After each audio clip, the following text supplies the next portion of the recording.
మొదటి 2 వచనాలు చదువుకుందాం, ఎందుకంటే కలిసి ఉన్నాయి.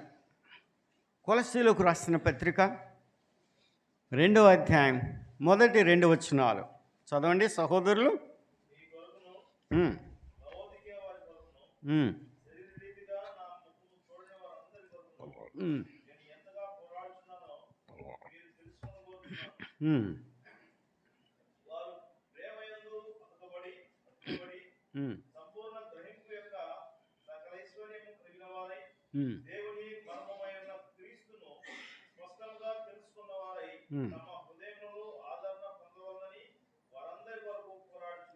మంచిది.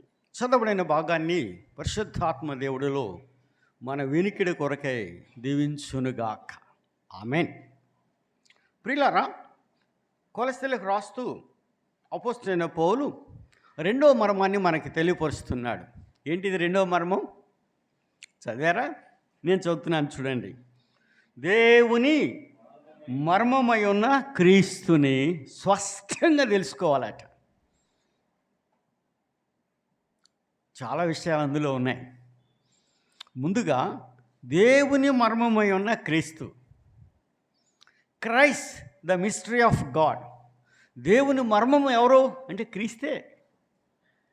సో దేవుని మర్మమై ఉన్న క్రీస్తుని మనం స్పష్టంగా తెలుసుకోవాలట. దీని అర్థం ఏంటి అంటే, ఎవరికి రాస్తున్నాడు? అన్యులకా? కాదే. మరి యేసు ప్రభువుని తెలుసుకోకుండా పరిశుద్ధులంగా తీర్చబడ్డామా? రక్షించబడ్డామా? ఆరాధన చేస్తున్నామా? పాటలు పాడుతున్నామా? పరిచర్య జరిగిస్తున్నామా? మొదటి వచనం చూడండి, మొదటి అధ్యాయం. కొలస్సీలో ఉన్న పరిశుద్ధులకు, అనగా క్రీస్తునందు విశ్వాసులైన సహోదరులకు. ఆగండి, అంతే. ఎవరికి రాస్తున్నాడు? కొలస్సీలో ఉన్న పరిశుద్ధులు, కొలస్సీలో ఉన్న దేవుని పిల్లలు, కొలస్సీలో ఉన్న పరిశుద్ధులు, విశ్వాసులు, క్రీస్తునందున్న వారికి రాస్తున్నాడు. అంటే క్రీస్తుని ఎరిగిన వారే, క్రీస్తు ప్రభువును అంగీకరించిన వారే, క్షమాపణ పొందిన వారే, రక్షించబడిన వారే, పరిశుద్ధులే, ప్రభువుని ఆరాధించేవారే, ప్రభు సన్నిధికి వచ్చేవారే, పాటలు పాడేవారే, వాక్య పరిచర్య జరిగించేవారే. కానీ వారిలో ఎన్నో లోపాలు ఉన్నాయి. అవి ఎత్తి చూపిస్తాం కొలస్సీలకు రాసిన పత్రికలో తేటగా. వేరే దగ్గర నుంచి మనం ధ్యానించక్కర్లా. దైవ గ్రంథంలో పరిశుద్ధాత్మ దేవుడు రాసి ఉంచిన సంగతులు మనం ధ్యానం చేద్దాం. దాన్ని పక్కన ఉంచండి. తర్వాత పరిశుద్ధాత్మ దేవుడు మనకు తెలిసిన విషయాలు మనకు అందిస్తూ ఉండగా మనం ధ్యానిస్తూ ముందుకు వెళదాం. వీళ్ళ లోపాలు ఏంటో తర్వాత ధ్యానం చేద్దాం. కానీ ఇప్పుడు సందర్భం ఏం మాట్లాడుతున్నాడో అది మనం గమనించాలి. దేవుని మర్మమై ఉన్న క్రీస్తుని మీరు స్పష్టంగా తెలుసుకోవాలి అన్నప్పుడు నేను ఆగిపోయాను అక్కడ. తెలియకుండా ప్రభువుని రక్షించబడ్డామా, ఆరాధిస్తున్నామా, సేవిస్తున్నామంటే కరెక్టే. కానీ ఆయన సంపూర్ణ దైవత్వం అది తెలుసుకోవాలి. ఉదాహరణకి ముందు మనం దైవత్వానికి వెళదాం. ఆయన దైవత్వం చాలామంది ఏమనుకుంటున్నారంటే, నమ్మారు, రక్షించబడ్డారు, ఆరాధిస్తున్నారు, కానీ యేసు ప్రభు యొక్క సంపూర్ణ దైవత్వం, డివినిటీ, ఆయన యొక్క సార్వభౌమాధికారం, ఆయన యొక్క సంపూర్ణ ప్రేమ, పరిశుద్ధత, ఆయన గుణలక్షణాలు, అట్రిబ్యూట్స్ ఆఫ్ గాడ్ అంటారు కదండి. గాడ్స్ లవ్, ఆయన ప్రేమ, ఆయన పరిశుద్ధత, ఆయన నీతి, ఆయన ప్రభావం, ఆయన శకేన, ఆయన శక్తి గ్రహించలేకపోతున్నాం, స్పష్టంగా తెలుసుకోలేకపోతున్నాం. దేవుని కుమారుడని, ఒక మెస్సియా అని, ఒక ప్రవక్త అని, రక్షకుడని ఇంత మాత్రమే మన జ్ఞానం పరిమితి కలిగి ఉంటుంది. కానీ ఆయన గురించి కొన్ని వచనాలు మీ ముందు పెడతాను.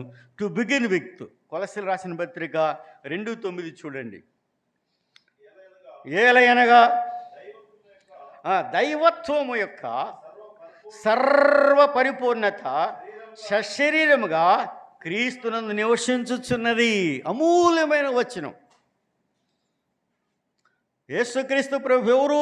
భూలోకంలో ఉన్నప్పుడు దైవత్వ సంపూర్ణ సర్వ పరిపూర్ణత ఆయన శరీరంలో వసించుచున్నది అన్నదానికి ఇంకొక రుజువు చెప్తాను మీకు. యేసు ప్రభు వారు భూలోకంలో ఉన్నప్పుడు తన శిష్యులతో తండ్రి తండ్రి తండ్రి అని మాట్లాడుతూ ఉండగా ఒకడు లేచి మాట్లాడుతున్నాడు. ఎవరో పిలుపు. అయ్యా, ఒక్కసారైనా తండ్రిని చూపించు ప్రభువా అన్నాడు. అప్పుడు యేసు ప్రభు ఉన్నాడు, నన్ను చూసినవాడు నా తండ్రిని, తండ్రి నాయందు నేను తండ్రి యందును ఉన్నానన్న. Praise the lord. అమూల్యమైన సత్యం. అంటే మన ప్రభు అయిన యేసుక్రీస్తు యందు సంపూర్ణ దైవత్వం శరీరముగా నివసించుచున్నదని మనం సూటిగా గ్రహించగలం. ఇంకా కొన్ని వచనాలు మీ ముందు పెడతాను, జస్ట్ జ్ఞాపకం మాత్రమే. ఇది మీ బ్రెయిన్లో ఎప్పుడూ ఉంచుకోవాలి. యోహాను సువార్త 1:1 1-2-3 వచనాలు ఏముంది? ఆది యందు వాక్యం ఉండెను, దేవుడై ఉండెను, ఆయన ఆది యందు దేవుని యొద్ద ఉండెను. అది చాలా ఇంపార్టెంట్. సమస్తమును, దృశ్యములు అదృశ్యములు, ఉన్నవి మనకు కనపడనివి అన్నీ సమస్తము ఆయన ద్వారా. ఎవరి ద్వారా? వాక్యమై ఉన్న క్రీస్తు ద్వారా సృష్టించబడ్డాయి. ఆయన బట్టి, ఆయన ద్వారా, ఆయన యందు సృష్టించబడ్డాయి. Through him, for him, by him all the creation, the seen unseen has been made. అంటే సర్వ సృష్టి, పరలోకము కానీ భూలోకము కానీ భూమి కింద పాతాళం కానీ సముద్రంలో కానీ సర్వ సృష్టిని సృష్టించిన వాడెవరు? ప్రభు అయిన యేసుక్రీస్తు వారు. కొలసీలకు రాసిన పత్రికలో కూడా మనం చూడగలం సమస్తము ఆయన ద్వారా. 1:16 చూడండి, కొలసీలకు రాసిన పత్రిక. ఏలైనగా ఇప్పుడు వచ్చిందండి. మీరు అన్నారు కదా పరలోకం అంటే ఏది, ఎక్కడుంది? ఇదిగో ఆకాశమందున్నవి. అంటే పరలోకంలో సెరుపులు, కెరూపులు, మిఖాయిలు, గాబ్రియేలు సర్వ సృష్టిని దేవదూతలు సృష్టించింది ఎవరు? ప్రభు అయిన యేసుక్రీస్తు వారు. ఇది మీరు స్పష్టంగా తెలుసుకోవాలి. ఆకాశమందున్నవి, భూమి అందున్నవి, దృశ్యమైనవి కానీ అదృశ్యమైనవి కానీ, అవి సింహాసనములైనను, ప్రభుత్వములైనను, ప్రధానులైనను, అధికారులైనను సర్వమును ఆయన యందు. చూడండి, ఆ భాష గమనించండి. ఆయన యందు సృజించబడిను. రెండవది మళ్ళీ సర్వమును ఆయన ద్వారా సృజించబడిను, ఆయన బట్టి సృజించబడిను. Through him, by him, for him. ఆయన ద్వారా, ఆయన బట్టి, ఆయన యందు. ఎవరు ఆయన? వాక్యమై ఉన్న ఆయన శరీరగా ఈ లోకమందు ప్రత్యక్షమై 33.5 సంవత్సరాలు జీవించిన ఆయన. ఆ వాక్యమే శరీరధారి అయి కృపాసత్య సంపూర్ణుడుగా మన మధ్య నివసించను. వాక్యమైన ప్రభు, సృష్టికర్త అయిన ప్రభు యేసుక్రీస్తు. ఆయన ద్వారా, ఆయన బట్టి, ఆయన యందు సర్వం, సారికి సర్వము సృష్టించబడింది. దృశ్యమైనవి అదృశ్యమైనవి. సో ప్రభు యేసుక్రీస్తు వారెవరు? ద క్రియేటర్, సృష్టికర్త. స్పష్టంగా తెలుసుకోవాలి. మనం సేవించే ప్రభు, ఆరాధించే ప్రభు, పూజించే ప్రభు, పూజార్హుడు, స్తుతిపాత్రుడు, స్తోత్రార్హుడు. ఆయన ఎవరు? సృష్టికర్త అయిన దేవాది దేవుడు. అందుకనే ఉదాహరణకి మీకు ముందు ఒక మాట చెప్పాలి, తర్వాత నేను ముందుకు వెళ్తాను. 12 మంది శిష్యుల్లో పిలుపుని పక్కన పెట్టండి, అర్థమైంది కదా పిలుపు విషయం. మరొక శిష్యుడు ఉన్నాడు, తోమా. యేసు ప్రభు పునరుత్థానుడై తిరిగి లేచిన తర్వాత మొట్టమొదటి ప్రత్యక్షతలో వారు లేరు. ఎవరు వారు? తోమా గారు. ఎంతమంది శిష్యులు ఉన్నారు? 10 మంది శిష్యులు. 12 మందిలో 10 మంది అంటున్నారు మీరు. తోమాని ఇడిచిపెడితే ఇంకొకళ్ళు ఉండాలి కదంటే ఆయన ఊరేసుకొని చనిపోయాడు. ఎవరు? ఇస్కరియోతు యూదా. నాకు మీరు సమాధానం చెప్తే నేను ముందుకు వెళ్తా. ఓకే. సో ఈ 10 మంది ఉండగా తలుపులు మూసి ఉన్నాయి, కిటికీలు మూసి ఉన్నాయి. ఆ రాత్రి వేళ యూదుల భయం చేత ఇంట్లో కూర్చోలేదు, వాళ్ళు కూడుకున్నారు. వారి ఇంట్లోనే కూడుకున్నారు, ఎవరి ఇంట్లో వారు లేరు. తోమా మాత్రం తన ఇంట్లో ఉన్నాడు భయపడిపోయి. కానీ పరిశుద్ధులు ఈ పెద్దలు, అపోస్తులు కూడుకొని ఉన్నారు. ఏం చేయాలి ప్రభువా? నీ చిత్తం, నీ ప్రణాళిక ఏంటి? ఇప్పుడు నువ్వు లేవు, కొంతమంది నువ్వు కనపడ్డారు అంటున్నారు, ఇప్పుడు మేమేం చేయాలి? వాట్ షాల్ వి డూ అని ప్రార్థన చేస్తూ ఉండగా కిటికీలు తలుపులను మూసి ఉండగా తోమా లేనప్పుడు ప్రభు మహిమా శరీరంతో వారి మధ్య ప్రత్యక్షమవుతున్నాడు. ఎంత ఆనందం, ఎంత సంతోషం! ఆయన స్వరూపం, ఆ తేజస్సు, ఆయన మాటలు, ఆయన వాగ్దానం, ఆయన సన్నిధి ఆదరణ పొంది, తృప్తి పొంది, అనుభవించి, ఆరాధించి, సంతోషించి, స్తుతించి తోమాతో చెప్తున్నాడు, తోమా ఎంత మంచి మీటింగ్ మిస్ అయ్యావు. పెనియేలులో మర్మముల గురించి దేవుని దాసుడు మాట్లాడుతూ ఉండగా నువ్వు ఇంట్లో ఉన్నావు, నువ్వు మిస్ అయ్యావు. మంచి సమయం మిస్ అయ్యావు అంటే ఎంతమంది వస్తూ ఉంటారు పోతుంటారులే కదా. తోమ ఏమన్నాడు? యేసు ప్రభు లేచాడా, ప్రత్యక్షమయ్యాడా మీకు? ఎంతమంది చెప్తున్నారు? 10 మంది. ఎవరు? అపోస్తులు. ఆయన ఏమన్నాడు? నేను నమ్మను అన్నాడు. అంతడు తాగాడా? ఇంకేమన్నాడు? మర్చిపోయారా మీరు? ఇంకేమన్నాడు? నా ఏలు చెయ్యి చాపి, ఆయన చెయ్యి ఇప్పుడే కదా 3 దినాలే కదా ఆ గాయంతో ఉంది కాబట్టి మాని ఉండదు, నా ఏలు ఆయన చేతిలో పెట్టిన తర్వాత తిప్పి అప్పుడు నమ్ముతానన్నాడు. అన్నాడా లేదండి? నేనే చెప్పుకుంటే వెళ్తున్నానా? నా సొంత భాషను ఉపయోగిస్తున్నానా? అన్నాడు. ప్రభు విన్నాడు. ఈయన అనగా ఆయన విన్నాడు. శిష్యులు వెళ్ళి చెప్పలా, నో కంప్లైంట్, మొబైల్స్ లేవు ప్రభువా, జాగ్రత్త, ఇదిగో నీ గురించి ఇట్లా అన్నాడని చెప్పాడా? లేదు. ఆయన విన్నాడు. మన హృదయాలు ఎరిగిన దేవుడు యేసుక్రీస్తు ప్రభు అందరి హృదయాలను ఎరిగినవాడు. ఆయనకి ఎవరు ఏం చెప్పవసరం లేదు. పక్షపాతం లేదు, పక్షవాతం లేదు ఆయనకి. మనకే అన్నీ ఉన్నాయి. రెండోసారి ప్రత్యక్షమైనప్పుడు నేను తోమాకి థ్యాంక్స్ చెప్తాను. ఎందుకంటే రెండోసారి ప్రత్యక్షతలో మొత్తానికి వచ్చాడు ఆ మీటింగ్లో. ఏమండి, ఆ మీటింగ్ కూడా ఎగరగొడితే ఈనాడు మనం ధ్యానించేవాళ్ళం కాదు. ఆ భాగ్యం ఆయనకి దొరికే కాదు. Second meeting he didn't miss. ఆయన వచ్చాడు. వచ్చినప్పుడు ప్రత్యక్షమైనప్పుడు తోమా రా అన్నాడు. ఇక్కడ ఎవరైనా తోమాలు ఉన్నారా? పేరు కలిగిన వాళ్ళు, తీరు కలిగిన వాళ్ళు ఉండొచ్చు కానీ పేరు కలిగిన వాళ్ళు ఉండరు. కేరళ వాళ్ళంతా తోమాసే. కేరళ వాళ్ళంతా ఎవరు? థోమస్. ఏ మాస్ వాళ్ళేవాడు. సరే, మనం మాస్ వాళ్ళం కాదులేండి. ఎక్కడున్నాం తోమా? కమియార్ అన్నాడు.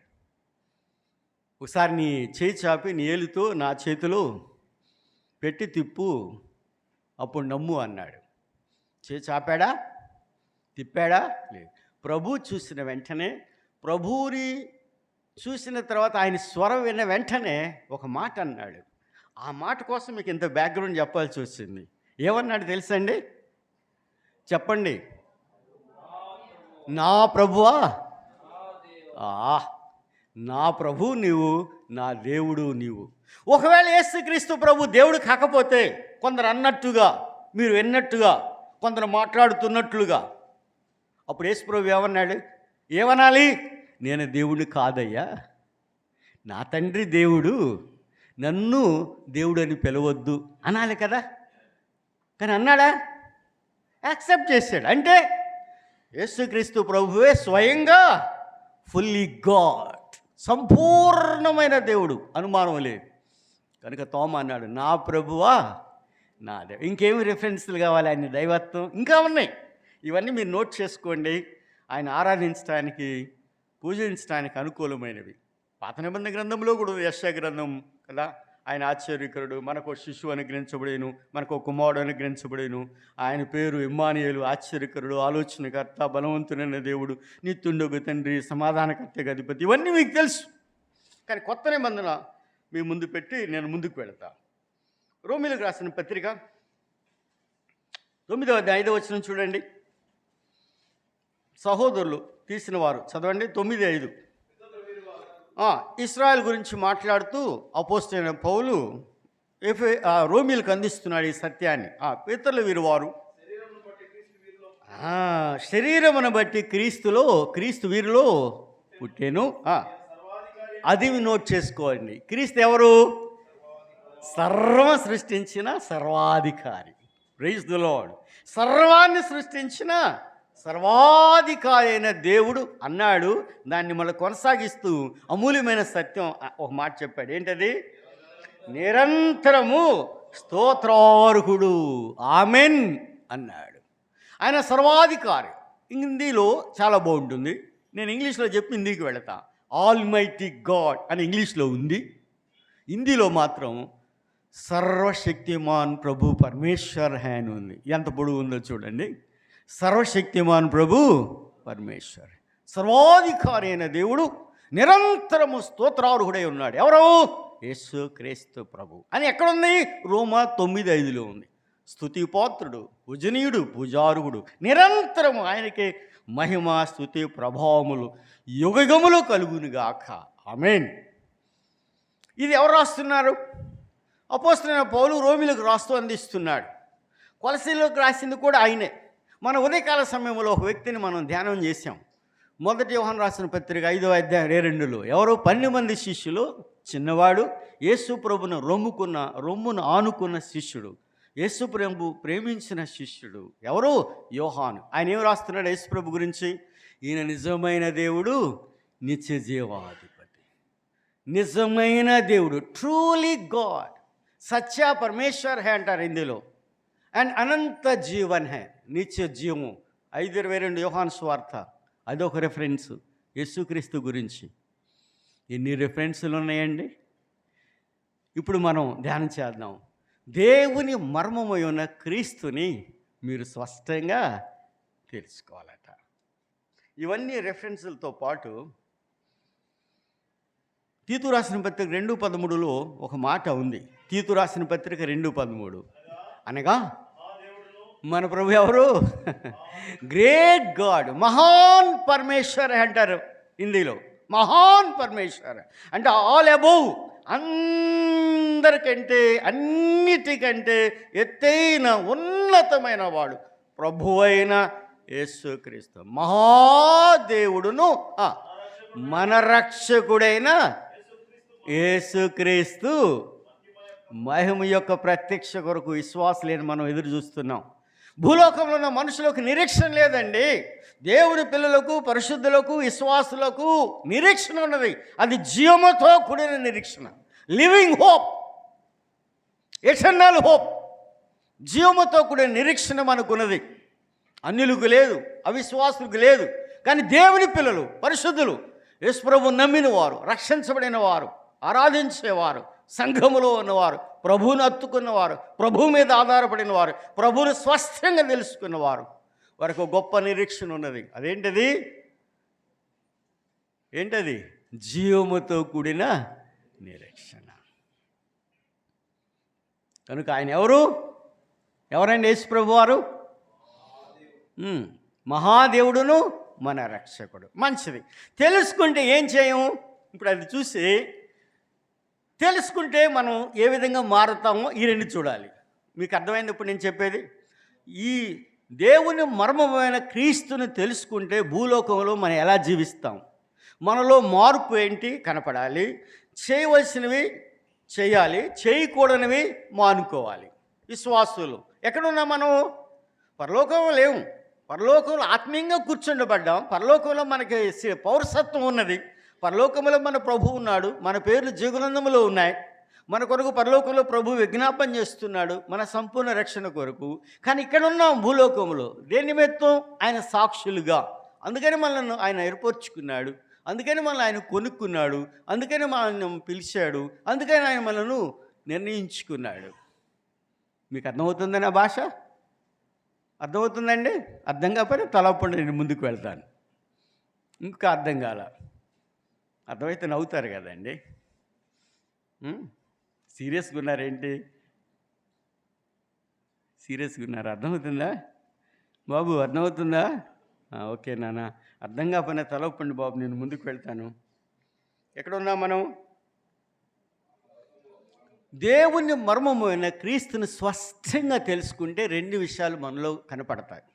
ఒకటి, ఈ లోకపరమైనవి శరీర కార్యాలు, మన బంధువుల కార్యాలు. నా భాష మీరు గమనించాలి, నేను ఒకసారి మాట్లాడతాను. బంధువుల కార్యాలు, మన ఇంటి వారి కార్యాలు. ఎందుకంటే ఇళ్లలో కొంతమంది ప్రభువుని నమ్ముకున్న వాళ్ళు ఉంటారు, నమ్మని వాళ్ళు ఉంటారు.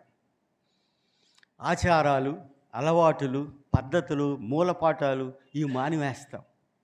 దేవుని మర్మమైన క్రీస్తుని స్పష్టంగా తెలుసుకుంటే మనలో మార్పు కనపడుతుంది. ఈ రెండు మీ ముందు పెడతా. బైబిల్లో ఉన్నవే, నేను కొత్తగా తెచ్చినవి కాదు. ఏంటది? మొదటగా కొలసీలకు రాసిన పత్రిక 2వ అధ్యాయానికి రండి. కొలసీలు పరిశుద్ధులు దేవుని మర్మమైన క్రీస్తుని స్పష్టంగా తెలుసుకున్న వారి హృదయాల్లో ఇవి ఉండకూడదు. ఏముండకూడదు? చూడండి 8వ వచనం చూడండి, 2:8. అందరూ తీసేసి చదవండి. ఎవరిని అనుసరింపగా? దేవుని మర్మమై ఉన్న క్రీస్తుని అనుసరింపక. ఇదండి, పారంపర్య ఆచారాలు వస్తున్నాయి. ప్రభు నమ్మిన వారు ఆరాధించేవారు, మందిరానికి వచ్చేవారు, చందా వేసేవారు, పాటలు పాడేవారు, పరిచయం చేసేవారు. ఏం కనపడుతున్నాయి? మనుషుల పరంపర, ఆచారాల ఒత్తిడి, ఆ ప్రభావం కనపడుతుంది. వీళ్ళెవరు? దేవుని మర్మమైన క్రీస్తుని స్పష్టంగా తెలుసుకోవాలి, ప్రభువుని ఎరిగిన వారే. కానీ ఏమున్నాయండి? చెప్పాలి మీరు, ఏమున్నాయి? మరి వీళ్ళు ఎలా తెలుసుకున్నారు? తెలుసుకోలేదే. దేవుని మర్మమైన క్రీస్తుని స్పష్టంగా తెలుసుకుంటే ఇవి ఉండవు. ఈనాడు ఇవి ఉన్నాయి. మనుషుల ఆచారాలు, పారంపర్యమైన విషయాలు ఏమేమో చెప్తున్నారు చూడండి. ఒకటి, ఈ లోక సంబంధమైన మూల పాఠాలు ఎన్నెన్నో ఉన్నాయో. ఇక దాన్ని నేను వివరించలేను, మీరు నాకంటే బాగా ఎరుగుదురు. నేను ఐందూకులం నుంచి వచ్చినా ఇక ఒక్కసారి కంప్లీట్గా ప్రభువుని నమ్ముకున్నాను, అత్తుకున్నాను. నేను ఎరుగను రాబో కాలంలో నేను దేవుని సేవకుడిని అవుతానని. ఎందుకంటే నాకు తెలిగే రాదు, నా పుట్టుపురత్రాలు విగ్రహారాధికుడను కదండి. అయితే ప్రభువుని నమ్మిన తర్వాత సమస్తాన్ని విడిచిపెట్టాను, ప్రభువుని అత్తుకున్నాను. ఆయనే ఆశ్చర్యంగా అద్భుతంగా మద్రాసు తీసుకువెళ్ళాడు, ఆయనే అక్కడ తరపుదిచ్చాడు. మళ్ళీ సంఘం ద్వారా, ఆంధ్రా సంఘాల ద్వారా నార్త్ ఇండియాకి వెళ్ళిపోయి ప్రభు సేవలో కొనసాగుతున్నా. ఏనాడు కూడా ఈ లోక పరంపర ఆచారాలు, అలవాటులు, ఈ మూలపాఠాలు నేను ఎన్నడూ చేయలేదు. కానీ విశ్వాసులుగా ఉండి, క్రైస్తవులుగా పుట్టి, నేను గట్టిగా చెప్తున్నా, క్రైస్తవులుగా పుట్టి, తల్లిదండ్రులు క్రైస్తవులు అయి ఉండి, విశ్వాసులు అయి ఉండి, ఆరాధించేవారు, పరిచయం చేసేవారిలో ఇవే కనపడుతున్నాయి. ఎంత దారుణం! అర్థమవుతుందా మీకు? సిగ్గు తెచ్చుకోవాలి మనం ప్రియులారా. లోక సంబంధమైన మూలపాఠాలు, లోక సంబంధమైన ఆచారాలు, పారంపర ఆచారాలు, ఈ శరీర సంబంధమైన, లోక సంబంధమైన, సైతాను సంబంధమైన, ఒక మాట చెప్పాలంటే వాటిని ఏం చేయాలి? విడిచిపెట్టాలి. ఎప్పుడు? దేవుని మర్మమైన క్రీస్తుని మనం స్పష్టంగా తెలుసుకున్నాం, ఆరాధిస్తున్నాం, మనం అనుకున్నాం, రక్షించబడ్డాం. కానీ ఇంకా ఉన్నాయి కదా లోక పాఠాలు, మూల పాఠాలు, మనుషుల పారంపర్యమైన ఆచారాలు. ఇంకేమన్నాడో చూడండి. దేవుని పిల్లల్లో కొలసే సంఘంలో ఉన్నవి, పెనియల్లో ఉన్నాయో నాకు తెలియదు కదా. మీకు తెలుసు, దేవుడికి తెలుసు, పెద్దలకు తెలుసు. కానీ కొలసేలో సంఘం ఉన్నాయి, నేను మాట్లాడుతున్నాను. ఏమన్నాడో చూడండి, ఇంకా ముందుకు రండి. మోసకరమైనవి, నిరర్ధకమైనవి, తత్వజ్ఞానం చేత మిమ్మును చెరపెట్టుకొని పోవాడెవడో అయినా ఉండునేమో అని జాగ్రత్తగా ఉండాలి, మెలకుగా ఉండాలి. ఈ తత్వజ్ఞానం మోసకరమని ఆ పాస్టర్ గారు ఎట్లా చెప్పారండి, ఈ పాస్టర్ గారు ఎట్లా చెప్పారండి. వారు వీరుగా చెప్పింది వాక్యం ఏం చెప్తుంది, సత్యం ఏంటి, ఇది తెలుసుకోవాలి ప్రియులారా. వీటిని మానుకొని జాగ్రత్తగా ఉండాలి. ఇందులో నేను చాలా విషయాలు ఉన్నాయి, నేను తెలుసుకోలేదు, నాకంటే మీరు బాగా ఎరుగుదురు. కొంచెం ముందుకు వెళ్ళండి, 16వ వచనానికి రండి. 16వ వచనం, 2వ అధ్యాయం 16వ వచనం. కాబట్టి ఇది ఒకటి ఉంది, ఇది తినాలా తినకూడదా, ఇది ఒక పెద్ద పాఠం అండి. ఇది అది తినాలా, ఇది తినకూడదా, పెద్ద తినాలా, చిన్న తినాలా కదా, అసలు తినొచ్చా తినకూడదా, ఇవన్నీ సింపుల్ థింగ్స్. మీకు ఇష్టం ఉంటే ప్రభువుని బట్టి స్తుతించి తినండి, ఇష్టం లేకపోతే విడిచిపెట్టండి. ప్రభువుని బట్టి, అంత ప్రభువుని బట్టి. ఈ అన్నపానాల విషయాల్లో తత్వజ్ఞానం ఇవన్నీ వాద వివాదం చేసుకొని మన విశ్వాసాన్ని విడిచిపెట్టి వెళ్ళేది, లేక గొడవలు పెట్టుకునేది మనకు అనవసరం. బైబిల్ ఏం చెప్తుంది దాని ప్రకారం ముందుకు వెళ్ళండి. అన్నపాన విషయంలోను ఇప్పటికీ పండుగ అమావాస్యలు పాటించే వాళ్ళు ఉన్నారు. కొలసీలో, పెనియల్లో నాకు తెలియదు కదా. ఏమండి, ఇక ఎలా తెలుసుకున్నారు? దేవుని మర్మమైన క్రీస్తుని స్పష్టంగా చెప్పండి. మీరు తెలుసుకోవాలి, తెలుసుకోండి, సంగతులు జరగవు. అది అపోస్తలుడైన పౌలు రాస్తున్నాడు. అది ఈరోజు నేను ప్రార్థించగా దేవుడు ఈ తలంపులు ఇచ్చాడు. ఎందుకు ఆ మాట అన్నాడా అని నేను ధ్యానిస్తూ ఉండగా నాకు ఈ తలంపులు ఇచ్చాడు. జస్ట్ ఇక్కడ వచ్చిన తర్వాత ఈ తలంపులు ఇంతకుముందు రాలేదు నాకు. ఆశ్చర్యం కదా. అక్కడ కూర్చున్నప్పుడు దాన్ని ధ్యానిస్తూ ఉండగా, పిల్లలు పాడుతూ ఉండగా, బ్రదర్స్ పాడుతూ ఉండగా నాకు ఆత్మదేవుని ద్వారా ఈ తలంపులు వచ్చాయి. ఎందుకు అట్లా అన్నాడు? వాళ్ళు విశ్వాసులు, పరిశుద్ధులు, దేవుని పిల్లలే కదా. అంటే ఇదిగో ఈ కార్యాలను బట్టి ఆయన మాట్లాడుతున్నాడు. ఏమన్నాడు? అమావాస్యలు మనకెందుకండి, పండుగలు పప్పాలు మనకెందుకండి, మన ప్రభువే మనకు పండగ, ఇంక మిగతావన్నీ దండగా కదండి, అనవసరమైన ఖర్చులు. ప్రభు మనకి సరిపోయినవాడు. ఆ ఖర్చు లేదు, దేవుని సేవకి ఇవ్వండి. దేవుని పిల్లలు ఎంతో కష్టపడుతున్నారు, నెల నెల అద్దె కట్టుకోలేక దైవదాసులు ఎంతో దూరంలో ఉండి భాష నేర్చుకుని ప్రభు పనిచేస్తున్నారు. వారికి ఎప్పుడైనా పంపించారా? పండుగలు, అమావాస్యలు, అన్నపానాలు, ఇంకా చూడండి, అనువాటి విషయంలో నేను మీకు తీర్పు తీర్చ నెవనికిని, అదండి ఆ మాట అవకాశం ఇవ్వకూడదండి. అది పరిశుద్ధుల లక్షణం. పరపక్షమునందున్నవాడు పొరుగువాడు మన మీద ఏలెత్తు చూపేటట్లు ఉండకూడదు. మన విశ్వాసం అలా ఉండాలి. అది దేవుని మర్మమైన క్రీస్తుని స్పష్టంగా తెలుసుకోవడం అంటే. ఈ విషయాలు చేయకూడదు. ఇంకా ముందుకు రండి. 17వ వచనం. ఇవి రాబో వాటి ఛాయే కానీ అసలు నిజ స్వరూపము క్రీస్తులో ఉన్నది. ఆ తర్వాత చాలామందికి కనపడుతున్నాడు ఎంతో వినయంగా, కానీ ఏం చేస్తున్నాడంటే ఇతను దేవదూతల ఆరాధన కావాలంటే ఇద్దరికి దైవారాధన కాదు, దూతల ఆరాధన కావాలండి. మనకు దూతలు ఎందుకు, భూతాలు ఎందుకండి? భూత వైద్యాలు మనకు వద్దండి. భూత వైద్యుల దగ్గరికి మీరు వెళ్ళక్కర్లా, దేవుని దూతల దగ్గరికి మీరు వెళ్ళక్కర్లా. ప్రభువు మనకు అన్ని విధాలా సరిపోయినవాడు. ఆయన సమర్థుడు, ఆయనే స్వస్థత, ఆయనే జీవము, ఆయనే ఆశీర్వాదం, ఆయనే మన ఊపిరి, ఆయనే మన దేవుడు, ఆయనే మనకు సమస్తంలో సమస్తం. కాబట్టి భూతాలు బూతులు అర్థమైంది కదా, భూతులు భూతాలు, ఇంకా ఏమన్నా దేవతలు దేవతల ఇవి మనకు అనవసరం అండి.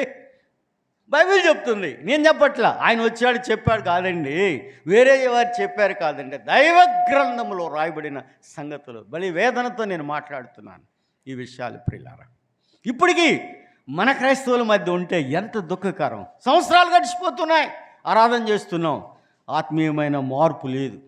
ఇంకా లోకపాఠాలు, మనుషుల పరంపచర్యాలు, దేవదూతల ఆరాధన కదండి, వ్యర్థమైన విషయాలు, తత్వజ్ఞానం, వాటిలో కొట్టుకొని పోతున్నాం. జాగ్రత్త అని బైబిల్ చెప్తుంది. ప్రియులారా, ఇంకేమన్నాడు చూడండి. ఏమంటున్నాడు? దేవుని వాక్యాన్ని ప్రక్కన పెట్టి కళ్ళారు చూస్తున్నారు, అద్భుతాలు ఆశ్చర్యక్రియలు అవి ఇవి, వీటిలో ఉప్పొంగిపోతున్నాడు మనుషుడు. వాటిలో మనుషులు కొట్టుకొని పోతున్నారు. ఇక్కడ మన సభలకు ఎందుకు తక్కువ మంది వస్తారంటే, ఇందులో క్రమశిక్షణ ఉన్నది, పరిశుద్ధత ఉన్నది, ప్రతిష్టత ఉన్నది, మార్పు ఉన్నది, డిసిప్లిన్ ఉన్నది, ఆ తర్వాత ప్రత్యేకత ఉన్నది. దైవదాసులు పెద్దలు మనల్ని గమనిస్తారు, మనల్ని హెచ్చరిస్తారు, మనల్ని ప్రేమిస్తారు, మనల్ని ఆదరిస్తారు, క్రమంలో నడిపిస్తారు. ఇవన్నీ కట్టుబాట్లు కాబట్టి, భద్రత ఉన్నది కాబట్టి ఇక్కడ తక్కువ మంది వస్తారు. అక్కడికైతే ఇందులు అంటారు, ఆయారాం. మీకు తెలుసా? అంటే ఎవడొస్తున్నాడు, ఎవడు పోతున్నాడు, ఎప్పుడు వస్తున్నాడు, ఎప్పుడు పోతున్నాడో తెలియదు, ఎందుకు వస్తున్నాడో, వాడు వచ్చి ఏం చేస్తున్నాడో కూడా తెలియదు. నాకు వేరే విషయాలు నేను చాలామంది చెప్తూ ఉంటారు, అవి నేను చెప్పకూడదు ఇక్కడ. సో అది కాదండి, ఇది సంఘం, దేవుడు స్వరక్తం ఇచ్చి సంపాదించిన సంఘం, ఆయన శరీరం, మనందరం అవయవాలు, వీఆర్ పార్ట్స్ కదా, ఆ బాడీ, ఆ శరీరములు, ఆ సంఘములు. సంఘం ఎలా ఉండాలి అనేది దైవ గ్రంథములో తేటగా ఉన్నది. దేవుని మర్మమైన క్రీస్తుని స్పష్టంగా తెలుసుకున్న వారు శరీర కార్యాల మీద, ఈ లోకంలో జరుగుతున్న అద్భుతాలు వీటి మీద మనసు ఉంచరు. ఇవన్నీ మనకి ఆత్మీయ విశ్వాసానికి సరిపోయినవి కాదు అని బైబిల్ చెప్తుంది. ఇంకేమన్నాడు? శరీర సంబంధమైన మనసు వలన ఊరకు ఉప్పొంగొచ్చు.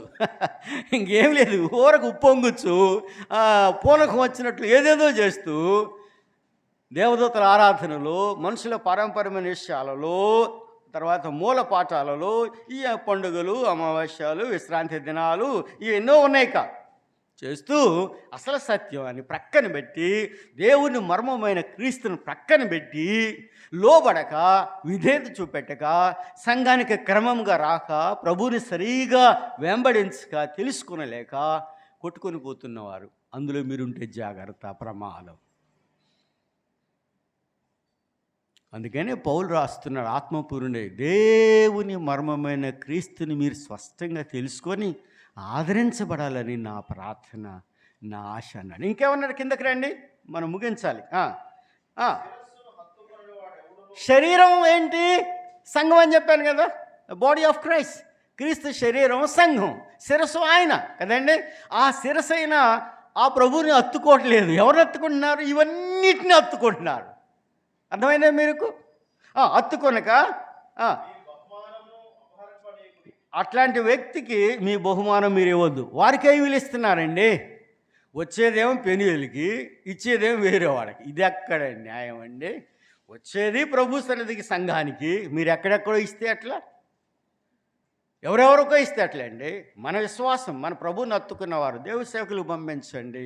మన ప్రభువుని నమ్మిన దైవదాసులు, పరిచర్యలు, ప్రభువుని సేవించేవారు, సంపూర్ణంగా ప్రభువు మీద ఆధారపడేవారు సంఘం ద్వారా మీరు పంపించండి. అది క్రమం. అర్థమైందండి? వేరే వేరే వాళ్ళకి ఇవ్వటం అది సరైంది కాదు. సో మీ బహుమానం ఎవరికి వెళ్ళాలి? వాక్యానుసారంగా ప్రభుని సేవించి ప్రేమించే వారికి ఇవ్వాలి. కానీ మీకు వేరే వేరే మాటలు చెప్పి సత్యాన్ని ప్రక్కన పెట్టి ప్రభువుని హత్తుకొనకుండా, శిరస్సును హత్తుకొనకుండా, సంఘాన్ని హత్తుకొనకుండా ఈ మూలపాఠాలు, అమావాస్యాలు, విశ్రాంతి దినాలు, పండుగలు, పప్పాలు వీరికి పంపిస్తే అది మీకు శాపం, ఆశీర్వాదం కాదు. అంతే. ఒక మాట చెప్పాలండి. ముందుకు రండి. ఇంకా కొంచెం ఆగండి. ముందుకంటే 20వ వచనం. మీరు క్రీస్తు కూడా లోకం యొక్క మూల పాఠముల విషయమై, అది ఈ లోకములో ఏమి జరిగినా శరీర సంబంధమైనవి, లోక సంబంధమైన ఈ మూల పాఠాలన్నిటికీ మీరేమయ్యారు? చెప్పాలి. మీరేమయ్యారు? మృతి పొందారు. అవసరాన్ని బట్టి బయటికి తెస్తున్నారు కదా. సమాధి చేశారు, కానీ అవసరాన్ని బట్టి తీసి మళ్ళీ తీసి మూసేస్తున్నారు. ఇది సరైందా? కాదు కదా. క్రీస్తు కూడా లేపబడిన వారైతే 3వ అధ్యాయం 11వ వచనం ఏమన్నది చూడండి. మీరు క్రీస్తు కూడా లేపబడిన వారు అయితే ఇఫ్ ఎట్ ఆల్, అయితే ఏమైతే క్రీస్తు కూడా మృతి పొందిన మీరు సజీవులుగా లేపబడిన వారు అయితే, ఒకవేళ అయితేనే, కాకపోతే వేరే విషయం. ఏమండి? క్రీస్తుని స్పష్టంగా తెలుసుకోవాలంటే ఇదే దేవుని మర్మమైన క్రీస్తుని స్పష్టంగా తెలుసుకోవటం అంటే ఇదే. క్రీస్తు కూడా లేపబడిన వారైతే ఏం చేయాలి? పైనున్న వాటినే వెదకుడు అన్నాడు. కిందకి రండి. ఇప్పుడు మన 22వ వచనానికి రండి. లోకములో బ్రతుకుచున్నట్టుగా మనుషుల ఆజ్ఞలను, పద్ధతులను అనుసరించి చేత పట్టుకొనవద్దు, రుచి చూడవద్దు, ముట్టవద్దు. ఇవన్నీ మనుషులవి, లోక సంబంధమైనవి, శరీర సంబంధమైనవి. ఏమంటున్నారు? ఈ లోక పాఠాలు ఏముందంట? మనుషుల ఆజ్ఞలు కదా, దేవదూతల ఆరాధన, మనుషుల పద్ధతులు, కట్టడాలు, నియమాలు. అవేంటి? చేత పట్టుకొనవద్దు, రుచి చూడవద్దు, ముట్టవద్దు అని వీధిలోకి మీరు లోబడనేలా. ఇప్పుడు లోబడుతున్నారు మీరు, విశ్వాసులు, పరిశుద్ధులు లోబడనేలా. అందుకనే దేవుని మర్మమైన క్రీస్తుని మీరు స్పష్టంగా తెలుసుకోవాలి అంటూ అట్టివి 23 అవన్నీ వాడుకున్నటి చేత నశించిపోని. ఇవన్నీ కూడా నశించిపోయేవే. 23 అట్టివి స్వేచ్ఛారాధన, దేవదూతల ఆరాధన, స్వేచ్ఛారాధన విషయంలోను, విన విషయంలోను, దేహశిక్ష విషయం. కొంతమంది దేహాన్ని కొట్టుకుంటూ ఉంటారు, నల్లగొడుతుంటారు. దేహం వశంలో ఉంచుకోవాలని రాళ్లతో, రంపాలతో నల్లగొట్టేది కాదండి. మనసు ఆత్మచేత ఆయన వశములో ఉంచాలండి. That is the way. పరిశుద్ధాత్మ వశములో, క్రీస్తు వశములో, వాక్య సత్యానికి విధేయులమే ఉంచాలి. కానీ శరీరాన్ని కొట్టుకుంటున్నారు మనుషులు ఎంతోమంది. మనం కొట్టుకోకూడదండి. అలా అది సరైంది కాదు. దేహశిక్ష విషయంలోనూ జ్ఞానరూపకమైనవి అని ఎంచబడుచున్నవే కానీ శరీరేచ్ఛ నిగ్రహ విషయంలో ఏమాత్రమును ఎన్నదగినవి. శరీర ఏచ్ఛని, శరీర కోరికలను నిగ్రహించుకోవాలి. అందుకని గలతీయులకు రాసిన పత్రిక 5:22 ఆత్మ ఫలాలలో ఆఖరిది అది కదండి. ఏంటది? సెల్ఫ్ కంట్రోల్, ఆశ, నిగ్రహం. ఆశని నిగ్రహించుకునేది అది ఒక దేవుని ఆత్మ వరాల్లో ఒకటి. 9 వరాలు ఉన్నాయి కదా, 9 ఫలాలు. పరిశుద్ధ ఆత్మ ఫలాలలో 9 ఫలాల్లో ఆఖరిది ఆత్మ. ఈ ఫలం ఏంటది? ఆశని నిగ్రహించుకునేది. కనుక క్రీస్తు యేసు సంబంధులు శరీరమును దాని ఇచ్చలతో కూడా క్రీస్తుతో పాటు సిలువ వేసి ఉన్నారా? వేస్తారా? వేసి ఉన్నారు అన్నాడు కదండి. ఇవన్నీ లేఖనాల్లో ఉన్నాయి. కనుక దేవుని మర్మమైన క్రీస్తుని స్పష్టంగా తెలుసుకోవాలంటే ఇదే. ఎవరికి రాస్తున్నాడు? పరిశుద్ధులకు, విశ్వాసులకు, దేవుని పిల్లలకు, వారిలో ఉన్నాయి. ఇంకొక మాట చెప్పి నేను ముందుకు వెళుతున్నాను. ఏమన్నాడు చూడండి. సరే, విశ్వాసులు గమనించండి, 5వ వచనం చూడండి. కావున 3:5 కావున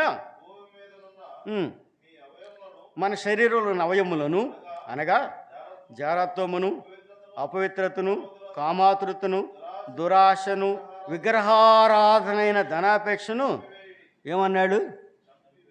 చంపుతున్నామండి. ఇంగ్లీష్లో if you are not able to kill them they are capable to kill you. అంటే మీరు వాటిని చంపకపోతే అవి మిమ్మల్ని అంతే, you are going to lose your testimony. మీ సాక్ష్యాన్ని మీరు కాపాడుకోలేక పోగొట్టుకుంటారు. వీటిని చంపాలి. ఆత్మీయంగా మనం వీటన్నిటినీ చంపాలని దేవుని వాక్యం చెప్తుంది. అప్పుడు మనుషుల పద్ధతులు, కల్పన కథలు, తత్వజ్ఞానము వాళ్ళ వైపు వెళ్ళేది. దేవదూతల ఆరాధన, అమావాస్య పండుగలు, పప్పాలు, ఇవన్నీ ఇప్పుడు మనం ధ్యానించినవన్నీ మనం చేయం. ఎప్పుడు దేవుని మర్మమైన క్రీస్తుని మనం స్పష్టంగా తెలుసుకున్నాం. నేను ఒక్క మాటైనా బయట విషయం చెప్పానా? చెప్పను, అవసరం లేదు. దైవ గ్రంథములో ఉన్నాయి. అలాగైతే ఇక తెలుసుకున్న తర్వాత మనలో కలిగే మార్పు ఇది చాలా ప్రాముఖ్యమైనది. అది మీకు అందిస్తా. చూడండి, మొదటిగా ఎఫెసు రాసిన పత్రిక 1వ అధ్యాయం 17 నుంచి ఇది చదువుకొని నేను అక్కడికి మిమ్మల్ని తీసుకువెళ్తాను. మార్పు ఎలా వస్తుందో చూడండి. ఎఫెసు రాసిన పత్రిక 1వ అధ్యాయం 17 నుంచి చూడండి. మరియు ఏం వెలగాలంట?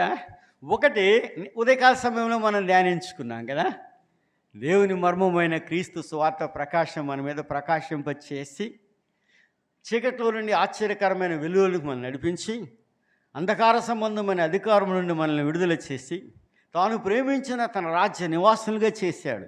అయినా ఇంకా ఎలగాలంట, ఇంకా తెలుసుకోవాలంట. అందుకని ఇక్కడ ఏమన్నాడు? 17వ వచనంలో, మరియు మీ మనోనేత్రములు వెలిగింపబడినందున ఆయన మిమ్మల్ని పిలిచిన పిలుపు వలన నిరీక్షణ ఎట్టిదో. మన గొప్ప నిరీక్షణ ఉన్నది. ఇప్పుడే మనం ధ్యానించాం. మన నిరీక్షణ స్థిరమైన నిరీక్షణ, మన నిరీక్షణ శాశ్వతమైన నిరీక్షణ, మన నిరీక్షణ శుభప్రదమైన నిరీక్షణ, మన నిరీక్షణ జీవముతో కూడిన నిరీక్షణ. ఇవన్నీ బైబిల్లో ఉన్నవి.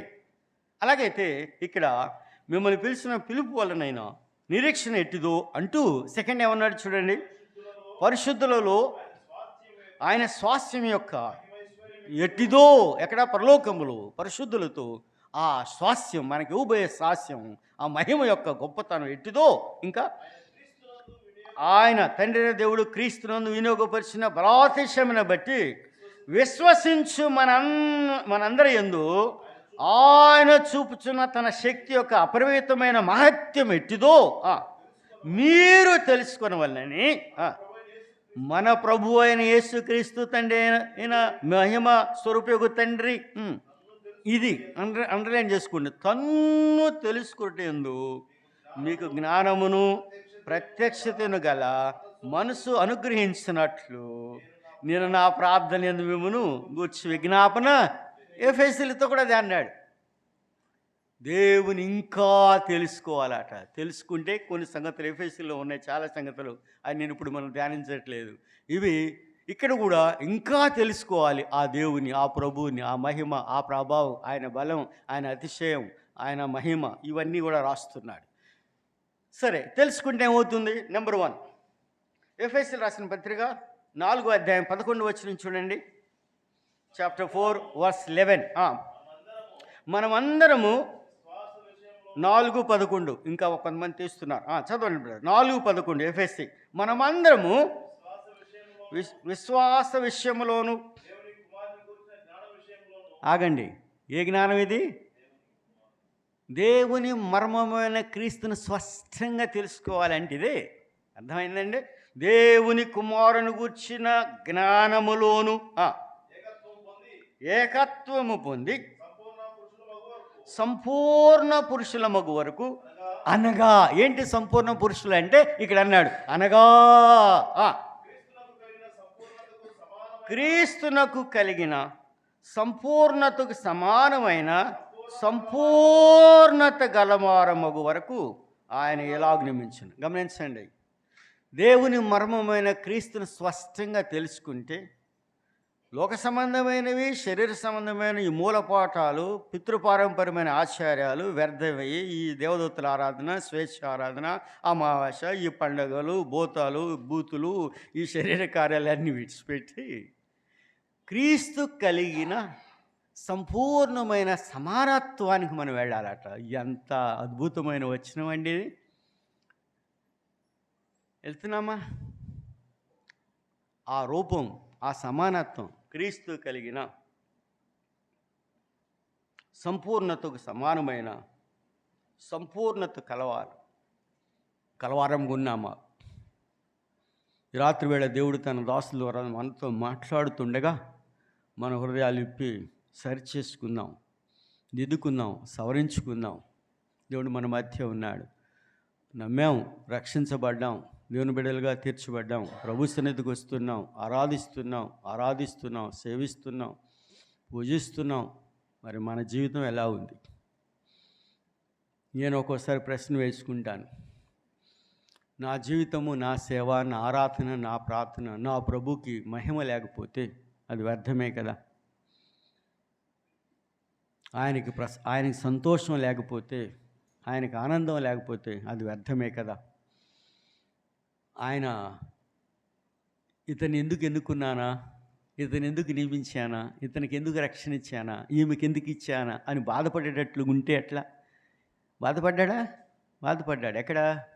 సమూయేలు విషయంలో 1 సమూయేలు 15వ అధ్యాయం సౌలు విషయంలో సమూయేలుతో ఏమన్నాడు?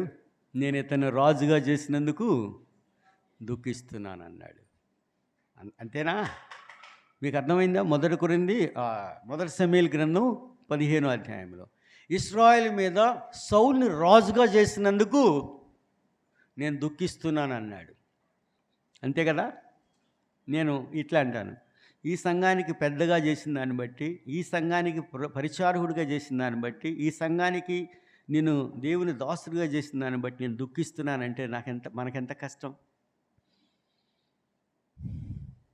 ఇంకో మాట చెప్తాను ప్రియులారా, నాకు జ్ఞాపకం ఇస్తున్నాడు పరిశుద్ధాత్మ దేవుడు.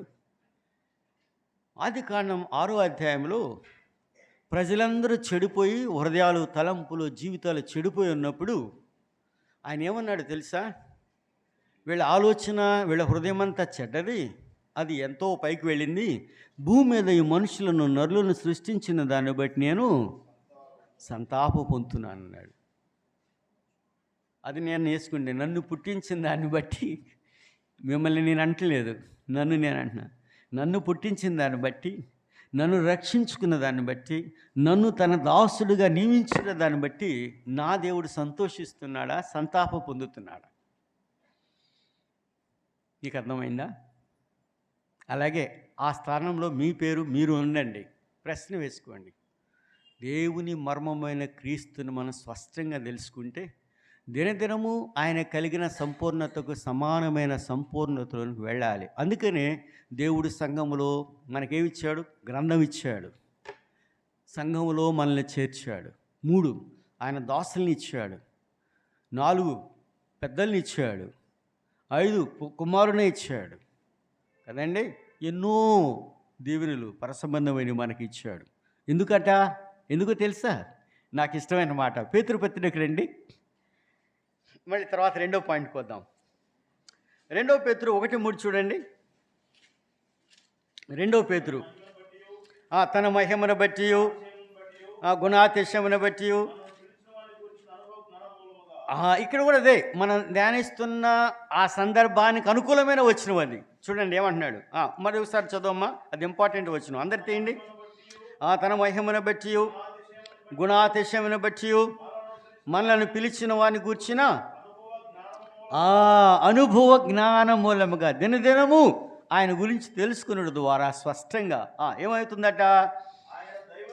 ఆయన దైవశక్తి జీవమునకును భక్తికిని కావలసిన వాటన్నిటినీ కొంచెం ఆగుదాం అక్కడ, కొంచెం ఆగండి అంతే. ఎందుకంటే మనకు ముక్కలు ఇష్టం కాబట్టి ముక్కలు చేసి ధ్యానం చేద్దాం కదా. ఎవరు ఇష్టపడరు ముక్కలంటే? అందరూ ఇష్టపడతారు చెరుకు ముక్కలు కదండి. ముందుకు రండి. ఏమన్నాడు ఇక్కడ? కొంచెం ముందుకు రండి. ఏమన్నాడు? అనుభవ జ్ఞానం మూలముగా ఆయన దైవశక్తి కావలసిన అన్నిటినీ మనకి రెండు ఏమిస్తున్నాడు? రెండు దయచేస్తున్నాడు. ఒకటి జీవానికి. జీవం అంటే ఏంటి? మొదట నాకు అర్థమయ్యేది కాదు ప్రారంభంలో. లైవ్లీవుడ్ అంటే మన భాషలో భుక్తికి కావలసినవి. దేనికి? ఇక్కడ ముందు దైవశక్తి ఏమిస్తుందంట? జీవమునకు అంటే దేవుడు మన పట్ల, భుక్తి పట్ల, మన ఆహారం పట్ల, మన వస్త్రాల పట్ల, మన తిండి పట్ల, మన విధానం పట్ల, మన గృహం పట్ల, మన బిడ్డల పట్ల ఆలోచన కలిగి ఉన్నాడు.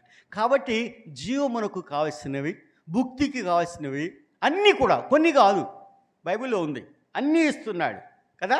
నెంబర్ 2 ఏమన్నాడు? రెండవది భక్తికి. చూసారా? పేతురు రాస్తున్నాడు. అంటే యేసు ప్రభువుని, దేవుని మర్మమైన క్రీస్తుని స్పష్టంగా తెలుసుకున్నది ద్వారా ఈ రెండు మనకు వస్తున్నాయి. ఏమి తక్కువ ఉండదండి. ఒకటి భక్తి కావాల్సినవి ఇస్తున్నాడు, 2 భుక్తి కావాల్సినవి ఇస్తున్నాడు. ఇంకేం కావాలి? అన్నీ ఇస్తున్నాడు కదా. సరే, ఇంకొక మాట చెప్తాను మీకు. అంటే నేను బైబిల్ టీచర్ని కాబట్టి ఎక్కువ నాకు ఆ టీచింగ్ ఆ లైన్లో, ఆ సబ్జెక్ట్లోనే వెళ్ళిపోతాను. మీరు కూడా ఎక్కువ మంది టీచర్స్ కాబట్టి మీరు పట్టుకుంటారు. యేసు ప్రభు దగ్గర శిష్యులు ఊరికే ఫ్రీగా తింటున్నారు. ఏంటది? చేపలు, రొట్టెలు కదా. అర్థమైందా మీకు? ఫ్రీగా తింటున్నారు చేపలు, రొట్టెలు. మత్తయి సువార్త 6:33 ఏమన్నారు? తింటూనే ఏమి తిందుము, ఇంకా ఏమి తిందుము, ఏమి త్రాగుదాము, ఏమి ధరించుకుందుము అంటే ప్రభు విన్నాడు. ఏమన్నాడు? ఇవన్నీ అవి ఆకాశ పక్షులు చూడండి, అవి ఎత్తవుకోయవు కదా, అయినా మీ దేవుడు వారిని పోషిస్తున్నాడు. ఇవి మీ ఆలోచన కాదు, మీరు దాని గురించి ఆలోచన చేయొద్దు. మొదట first seek he Kingdom of God and his righteousness. అంటే మొదట ఆయన నీతిని, ఆయన రాజ్యాన్ని మీరు వెతకడి, అప్పుడు ఇవన్నీ మీరు కొన్ని అడుగుతున్నారు. ఏమి తిందుము, ఏమి త్రాగుదాము, ఏమి ధరించుకుందాము. కానీ ప్రభు ఏమన్నాడు? వీటన్నిటినీ మీకు కొన్నిటిని కాదు దయచేస్తానని వాగ్దానం ఉన్నది. నేను ఒక సూట్ కేసుతో నార్త్ ఇండియాకి వెళ్ళాను, ఆంధ్రా నుంచి. నాకు వెనకాల బ్యాక్గ్రౌండ్ లేదు, క్రైస్తవ బ్యాక్గ్రౌండ్ లేదు, సంఘాలు తెలియదు. అప్పటి నుంచి ఇప్పటి వరకు కూడా ఒక్క సూట్ కేసుతో నార్త్ ఇండియాకు ఒంటరిగా వెళ్ళాను. 1988 ఆంధ్రా నుంచి మొదటి మిషనరీగా. నోబడి నోస్, ఎవరికి తెలియదు, ఎవరికి చెప్పాల. సంఘం పంపించింది, తెనాలి సంఘం నాది. తీసుకువెళ్ళింది గుంటూరు ఎంఏ ప్రసాదరావు గారు, ఆనందరావు గారికి తెలుసు, పెద్దవారికి తెలుసు. 1988 ఏప్రిల్ 23 నాకు ల్యాండ్ అయ్యాను. పెళ్లి కాల, అప్పుడు నాకు 23 సంవత్సరాలు. సేవకి వెళ్ళానండి. పంపించిన సంఘం ఇంతవరకు నాకేం పంపించలా. మీకు అర్థమైందా? మన సంఘాల్లో ఉన్నది అదే, ఇంతవరకు పంపించింది. నేనే వారికి ఇచ్చా. అది దేవుని కృపలేండి, అది వేరే సంఘం, పక్కన పెట్టి. ఒక్క సూట్ కేసుతో వెళ్ళాను. దేవుడు నన్ను విడిచిపెట్టాడా? మీ దగ్గరికి వచ్చేవారు ఆంధ్రాలో వాడబడిన వ్యక్తి, నీకు పెళ్ళే కాదన్నాడు. పెళ్ళి కాలేదా? మీకు అర్థమవుతుందా లేదండి? ఆయన పేరు ఎత్తను, మీకు తెలుసు, పేరెత్తే బాధపడతారు. మీకు పెళ్ళే కాదన్నాడు. ఎందుకన్నాడు? నా ఆకారాన్ని బట్టేమో. ఏమండి? కానీ ఎన్నో ప్రపోజల్ వచ్చినాయి, వారికి తెలియదు. అది దేవుని కృప. దేవుడు ఈ విధంగా ప్రోదాస్ రెడ్డి గారు, శ్యాంబాబు గారి ద్వారా కడప, ఆమె సమర్పణ కలిగిన స్త్రీ, వాక్యం కలిగిన స్త్రీ అని మెర్సాక శ్యాంబాబు గారు వాళ్ళు చెప్పారు. ప్రోదాస్ రెడ్డి గారు కూడా కౌన్సిలింగ్ తీసుకున్నారు. 1992లో నా పెళ్ళింది, అది వేరే విషయం. కానీ 1988 నుంచి 92 వరకు నేను ఒంటరిగా అక్కడే సేవ చేశాను. ఎవరికి తెలీదు, ప్రపంచానికి తెలీదు. దండకారణ్యం, బస్తర్ జిల్లాలో, ఛత్తీస్గఢ్, అప్పుడు అది మధ్యప్రదేశ్లో నేను దేవుని సేవకుగా వెళ్ళాను. మా ఇంటి వారు నన్ను వెలివేశారు. ఇంటి దగ్గర నుంచి నో సపోర్ట్, బయట సంఘాల నుంచి నో సపోర్ట్. మరి ఎలా? అర్థమైందండి? నేను డబ్బు కోసం వెళ్ళలేదు కదా, డబ్బు ఏం తక్కువ చేయలేదు నాకు. తర్వాత దండిగా దేవుడు కేరళ సంఘాల ద్వారా, బ్రదరన్ సంఘాలకు ఉన్న దర్శనం ఉదయకాల సమయంలో చెప్పాను కదా మీకు. వారి సమయం, వారి డెడికేషన్, వారి సమర్పణ ఏంటి, వారి తీర్మానం, వారన్నా వెళ్ళాలి సేవకి, వారి సొమ్మన్నా వెళ్ళాలి. వాళ్ళ దగ్గర బుక్స్ ఉన్నాయి, డైరీ, బ్రదరన్ సంఘాల సేవకుల లిస్ట్ ఉంటుంది. తెలుసా మీకు? తెలియదు. ఆ సేవకులు లిస్ట్ ఆనందరావు గారు తెలుసు. ఆ సేవకులు లిస్ట్ తీసుకొని వారు పంపిస్తారు. సేవకులు బ్రదర్ని సేవకులకు ప్రార్థిస్తారు, పంపిస్తారు. అవసరమైతే ఫోన్ చేసి, బ్రదర్ మేము ఉన్నాం, మీ కొరకు మేము ప్రార్థన చేస్తున్నాం. మన వాళ్ళు అడ్రస్ తీసుకుంటారు, అడ్రస్ ఉండరు. అర్థమైందా మీ భాష? నేను మొట్టమొదట కేరళ వెళ్ళినప్పుడు, వెళ్ళే టైంలో ఎంజే బాబు అన్న ఢిల్లీలో అప్పుడు ప్రభులో ఉన్నారు, అంటే ప్రభు భూలోకంలో ఉన్నాడు, ప్రభు దగ్గరికి వెళ్ళలేదు. అయ్యా నువ్వు శౌరి, పెద్దవాళ్ళు శ్యాంబాబు గారు కానీ పెద్దవాళ్ళు నన్ను శౌరి రాజు, నన్ను శౌరి అంటారు, మీరే శివరాజుని అంటారు కంప్లీట్గా. సరే శౌరి, నువ్వు కేరళ వెళుతున్నావు, నిన్ను కలవటానికి ఒక విఐపీ లాగా అందరూ లైన్గా నీ కోసం నిలబడతారు కేరళ వాళ్ళు అన్నారు. ఎందుకు? సెకండ్ ఇచ్చి అందులో ఇవి ఇస్తారన్నాడు. ఏం చేస్తారన్నాడు? నేను మొదటిసారి వెళ్ళి నాకు తెలియదు కదా, సిస్టర్స్ కూడా కొంతమంది నిలబడతారు. మీరు మీకోసం ఒక పెద్ద విఐపీకి వస్తే లైన్గా నిలబడి కట్టుకొని చేతులు ఎట్లా ఉంటారు మనతో కలవాలని. మన భాషలో, తెలుగు భాషలో ఏమంటారు దాన్ని? ఏమో, మీరు పెద్దవారు పెద్ద ఆఫీసర్ వచ్చినప్పుడు మనం ఏం చేస్తాం? ఆయన కొరకు వేచి ఉంటామా లేదా? ఎంతో గౌరవంగా వచ్చి నీ కోసం టైము, నువ్వు అపాయింట్మెంట్ ఇవ్వాలి వారికి, వారిచ్చేది కాదు, నువ్వు అపాయింట్మెంట్ నీ కోసం వచ్చి ఒకరు కలుస్తారు, చేయగలుపుతారు, గిఫ్ట్ ఇస్తారు, పక్క వెళ్ళిపోతారు. మరి ఇంకొకరు వస్తారు, చేయగలుపుతారు, గిఫ్ట్ ఇస్తారు, వందనాలు బ్రదర్ మీ కొరకు ప్రార్థన చేస్తున్నాం, వెళ్ళిపోతారు. ఎందుకు? అందరికి అవకాశం ఇవ్వాలి. మనకులాగా వరుసగా 2 మీటింగ్స్ ఉండవు, ఒక్క మీటింగే. ఆ మీటింగ్ అయిపోయింది, ఇంక వేరే చోటకి వెళ్ళిపోవాలి. కాబట్టి అందరూ వచ్చి కలుస్తారు, అందరూ ఈవులు ఇస్తారు అన్నాడు. అందరూ మీ కొరకు ప్రత్యేకంగా. ఇది వారి సంగతి. మన వాళ్ళ సంగతి చెప్పనా? చెప్తారా మీరు? నన్ను చెప్పమంటారు. మన ఆంధ్ర వాళ్ళు, అంతకుముందు నేను విజిటింగ్ కార్డు కొట్టేవాడిని స్టార్టింగ్లో, ఇప్పుడు సంగతి కాదండి. అమాయకుడిని కదా, మీ అంతటి తెలివి లేదు నాకు. సో మన వాళ్ళు మీటింగ్ అయిన తర్వాత వస్తారు, వరుసగా వచ్చి చేయి కలుపుతారు ప్రేమతో. ఆ ప్రేమ ఎలాంటి ప్రేమ అంటే నొక్కి నొక్కి వారం వరకు ఆ సెకండ్ నొప్పి పోదండి. సరే ఈయన నొక్కి వచ్చేయ, మరి గట్టి చేయి కాదండి అంటే అందులో ఏముండదు. ఇవి కోసం నేనేం చెప్పట్లేదు, దాన్ని దేవుడు బహుగా దీవించాడు, అది కూడా చెప్తున్నాను. అందుకనే కానీ సత్యాలు చెప్పాలి, మీకు అందించాలి. సో నొప్పి ఉంటుంది, నొక్కి ఉంటాడు, నొక్కి రెండు అట్లే ఉంటాయి, అందులో ఖాళీ ఉంటుంది, లోపల ఏముండదు. అతను వేరే వాళ్ళకి అవకాశం ఇవ్వడం. మీకు అర్థమైందా? అతనే తీసుకొని అన్ని విషయాలు మాట్లాడతాడు, అడ్రస్ తీసుకుంటాడు, ఇక అడ్రస్ ఉండడం, ఇక మిగతా వాళ్ళు చూసి వెళ్ళిపోతారు. ఇక వచ్చి ఒకవేళ మిగతా వాళ్ళు ఎవరైనా కలిసినా కూడా అంతే. ఇదే టైప్ మన ఆంధ్ర వాళ్ళది. ఇది 40 సంవత్సరాలు నా అనుభవం మీ ముందు పెడుతున్నాం. అది ఎప్పుడిప్పుడు కొంత మార్పు వస్తుంది. దేవుడు వాళ్ళ హృదయాల్లో కార్యం జరిగిస్తున్నాడు. అట్టి వారిని దేవుడు దీవించునుగాక. నిజంగా అనుభవం నాకు అందింది. మన ఆంధ్రాకి కేరళ వాళ్ళు, ఆంధ్ర వాళ్ళు అంటే విలువెవరు? కారణం ఏంటి? వారు వెళ్ళరు సేవకి, వెళ్ళిన వారిని ప్రోత్సహించరు. నాకు ఎంతో బాధేస్తుంది ఆ విషయం. సరే ముందుకు వెళ్దాం. మనం ఎక్కడ ఉన్నాం ఇప్పుడు?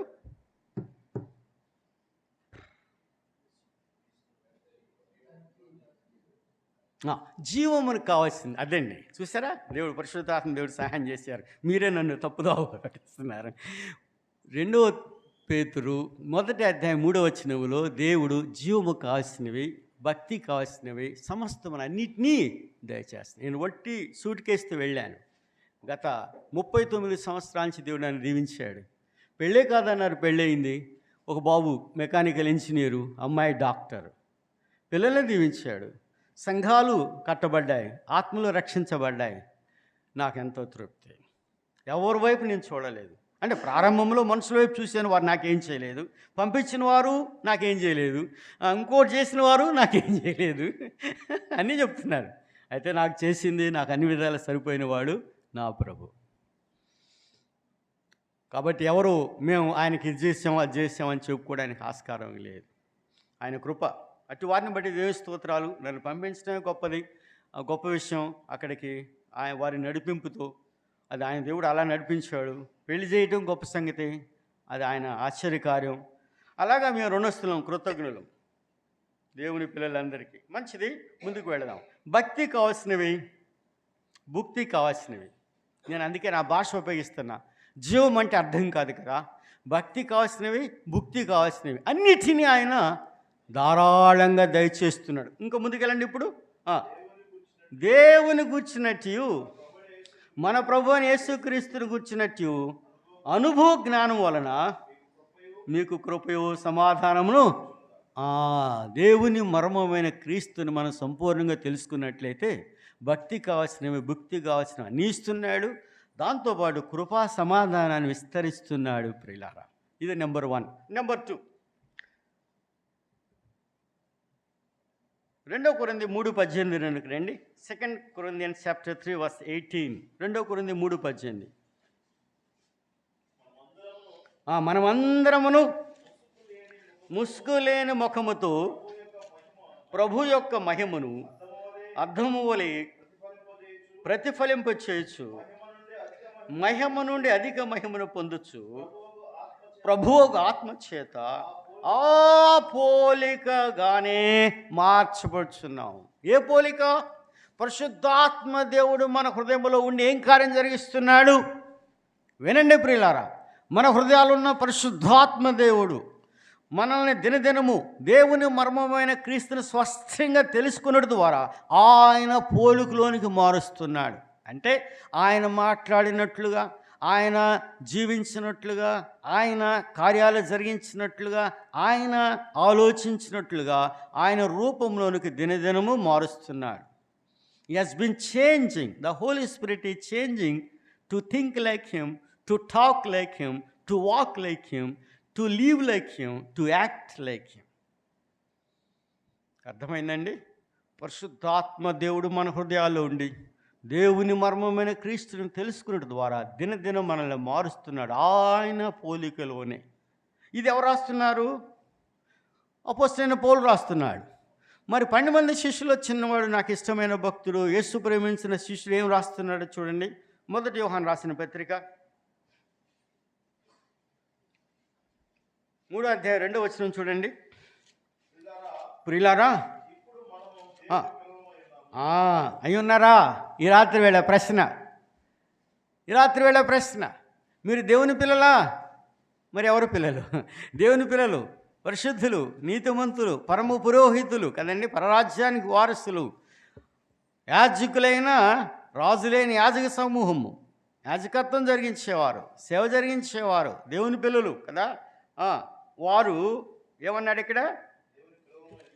ఉన్నాము, మనకి ఏమవుదమో ఇంకా సంపూర్ణంగా ప్రత్యక్షపరచబడలేదు కానీ అది చాలా ఇంపార్టెంట్. సో మనకి ఇది ఒక నిరీక్షణ. మన ప్రభు మన కోసం రాబోతున్నాడు.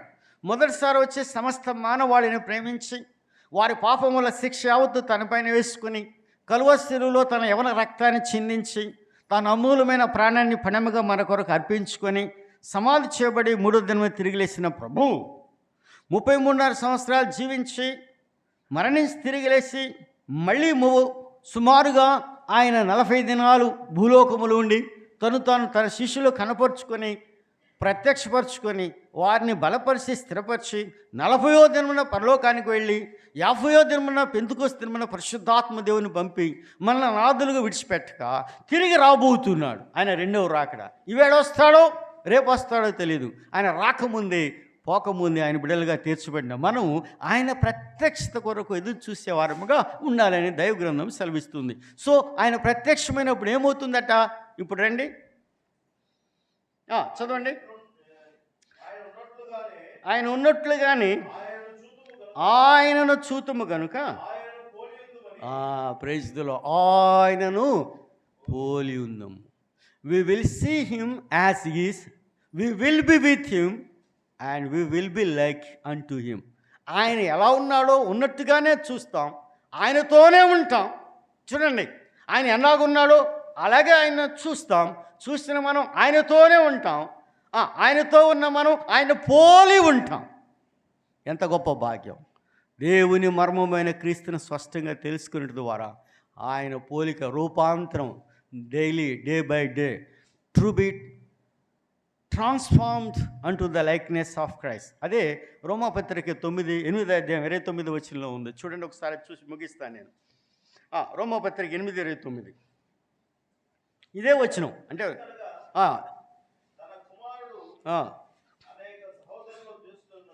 అవునట్లు దేవుడు ఎవరిని ముందుగా ఎరిగెను, అది సారూప్యం, ఆయన వలె ఉండటానికి సారూప్యం గలవారు ఉన్నట్లు నిర్ణయించాడు. మరియు ఎవరిని ముందుగా నిర్ణయించను వారిని పిలిచాడు. ఎవరిని పిలిచాడు వారిని నీతిమంతులుగా తీర్చాడు, మహిమపరిచాడు. చాలా విషయాలు ఉన్నాయి, కానీ ఒక మాట చెప్తాను. ఎందుకంటే మనలను ఆయన పిలిచింది ఆయన రూపాన్ని మనకు అనుగ్రహించడానికి. We will be transformed unto the likeness of Christ. క్రీస్తు స్వారూప్యంలోనికి మనల్ని మార్చడానికి దేవుడు మనల్ని నియమించుకున్నాడు. దేవుని మర్మమైన క్రీస్తుని మనం స్పష్టంగా తెలుసుకుంటే మనలో ఈ మార్పు వస్తుంది ప్రియులారా. ఈ లోక సంబంధమైన మూలపాఠాలు, శరీరానికి సంబంధించిన కార్యాలు, ఈ ఆజ్ఞలు, ఈ అమావాస్యలు, ఈ పండగలు, ఇవన్నీ మనం పాటించం. అది దైవ చిత్తం ప్రియులారా. కనుక అపోస్తలుడైన పౌలు కొలస్సీలో ఉన్న పరిశుద్ధులకు రాస్తున్నాడు, దేవుని మర్మమైన క్రీస్తుని మీరు స్పష్టంగా తెలుసుకొని ఆదరింపబడాలని నా ప్రార్థన, నా ఆశ, నా కోరిక అన్నాడు. దేవుడి మాటలో దీవించునుగాక. ఆమేన్. చిన్న ప్రార్థన చేసుకుందాం. అందరూ తల్ల వంచండి. దేవుడు మనతో మాట్లాడుతున్నాడు రాత్రి వేళ. ఇంకా లోక సంబంధమైన మూలపాఠాలు ఉన్నాయా? అమావాస్య, పండగలు, మనుషుల ఆచారాలు, లోకాచారాలు, ఈ రుచి చూటాలు కదా, ఇవన్నీ స్వేచ్ఛారాధన, ఉప్పొంగేది, బయట విషయాలు, తత్వజ్ఞానం, ఇవన్నీ విడిచిపెట్టాలని, దేవుని మర్మమైన క్రీస్తును స్పష్టంగా తెలుసుకోవాలని దేవుడు మనతో మాట్లాడుతుండగా, ఇలాంటివి ఏమన్నా ఉంటే అవి మీకు ఎరుగుదురు, దేవుడు ఎరుగును. సరిచేసుకుందాం. ఇప్పుడు ఇక్కడే ఒప్పుకుందాం, ప్రభువా ఇక మీదట నేను అలాంటివి చేయక దేవుని మర్మమైన క్రీస్తుని నేను స్పష్టంగా తెలుసుకుంటాను. ఆయన రూపం, ఆయన పోలికలోనికి నేను మార్చబడతాను. ఆయన దైవత్వం, ఆయన యొక్క ప్రభావం, మహిమ, ఆయన గుణాన్ని నేను తెలుసుకున్నాను. ఆయన ఎలాంటివాడో తెలుసుకున్నాను. నా జీవితాన్ని అప్పగిస్తున్నానని చిన్న ప్రార్థన చేయండి. ఇంకా ఎవరైనా రక్షించబడకపోతే, దేవుని బిడ్డగా తీర్చబడకపోతే, ఇప్పుడు మంచి అవకాశం, అనుకూలమైన సమయం. ఇప్పుడు ఇక్కడే యేసుప్రభువా నేను పాపిని, నా హృదయంలోనికి రా అని పాపాలు ఒప్పుకొని ప్రభువుని చేర్చుకుంటే ఆయన రక్షించడానికి సిద్ధంగా ఉన్నాడు. ఒక నిమిషం సమయం ఇస్తాం. రాత్రివేళ తీర్మానం చేసుకోండి.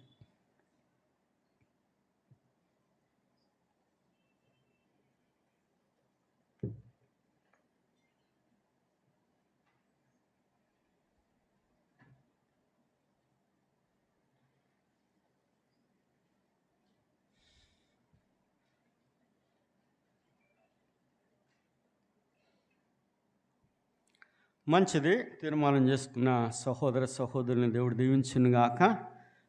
మీకు ఇంకేమైనా విషయాలు తెలుసుకోవాలి ఉంటే తర్వాత పెద్దల్ని మీరు కలిసి మీరు తెలియపరచవచ్చు. కృపగలిగిన మా ప్రియ ప్రభువా, మహాగణుడు, మహోన్నతుడు, సర్వశక్తిమంతుడైన దేవా, ఆకాశ అందున్న సమస్తం, భూమి